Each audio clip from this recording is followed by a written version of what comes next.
మేమేమంటున్నామంటే ఇప్పుడు తెలంగాణ రాష్ట్ర ముఖ్యమంత్రి రేవంత్ రెడ్డి గారు హైడ్రా విషయంలో తీసుకున్న నిర్ణయాన్ని మేము స్వాగతిస్తున్నామండి.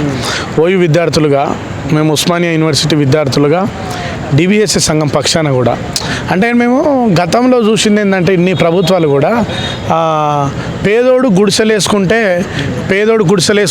గుడిసెల మీద దాడి చేశారు. ఇప్పుడు ముదిగొండలో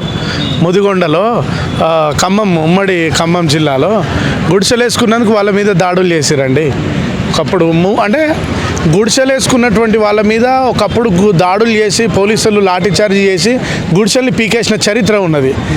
మరి ఇప్పుడు ఈ కాంగ్రెస్ ప్రభుత్వం ఏంటి అంటే పేదోడిని కాదు, ఇప్పుడు ధనవంతుడైనా లేదంటే ఇంకో మధ్యతరగతుడైనా అన్యాయం ఏడున్నా కూడా సహించమని ముందుకు వస్తున్నాడు. ఇది కరెక్టే కదా అని మేము అనిపిస్తున్నాం. ఆల్రెడీ రియల్ ఎస్టేట్ చేసి వెంచర్లు వేసి అమ్మిన వాళ్ళను ఏదైతే ప్రభుత్వ ఉద్యోగులు ఎవరైతే వాళ్ళకి పర్మిషన్ ఇచ్చే వాళ్ళందరినీ ఎందుకు టార్గెట్, వాళ్ళని కూడా మధ్యతరగతి వాళ్ళని ఎందుకు టార్గెట్ చేయాలి? ఇక్కడ నూటికి ఈ దేశంలో ఎక్కువగా మాత్రం అయితే పేద వర్గాలు ఉన్నారండి. మేము అంటున్నది ఏంటంటే ఇప్పుడు మధ్యతరగతిలో ఉండేటువంటి వాళ్ళను నిజంగా ప్రభుత్వం కూడా ఏంటంటే ఇప్పుడు ఏవైతే మూసీ నదికి సంబంధించినటువంటి పరిసరాల్లో జిహెచ్ఎంసీ వాళ్ళు కానీ వాళ్ళ నుంచి తప్పుడు లైసెన్స్ పత్రాలు ఇచ్చినటువంటి వాళ్ళ మీద కూడా కేసులు పెట్టాలి, వాళ్ళని కూడా జైలు పాలు చేయాలన్నమాట.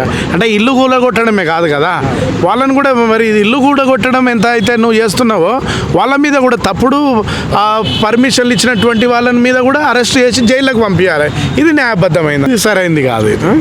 ఇట్లా కరెక్ట్ కాదండి. మరి అంటే ఇది ఓన్లీ పెద్దవాళ్ళు ధనికులను చేసినందు వల్ల ఇబ్బంది లేదు, వాళ్ళకి ఇది కాకపోతే ఇంకొకటి మధ్యతరగతి వాళ్ళకు ప్రమాదం అయ్యే అవకాశాలు ఉంటుంది కాబట్టి ఇది సరైనటువంటిది కాదు. అంటే ఆ తప్పుడు పత్రాలు ఇచ్చి ఏదైతే చేసినటువంటి వాళ్ళు ఉన్నారో వాళ్ళను శిక్షించకుండా ఇప్పుడు వాళ్ళని అరెస్ట్ చేయాలి, వాళ్ళని జైల్లో పెట్టాలి, వాళ్ళని శిక్షించాలి, వీళ్ళకు కూడా నష్టపరిహారం కూడా కల్పించాలన్నమాట. మళ్ళీ అవసరమైతే వాళ్ళ నుంచే డబ్బు వసూలు చేయాలన్నమాట.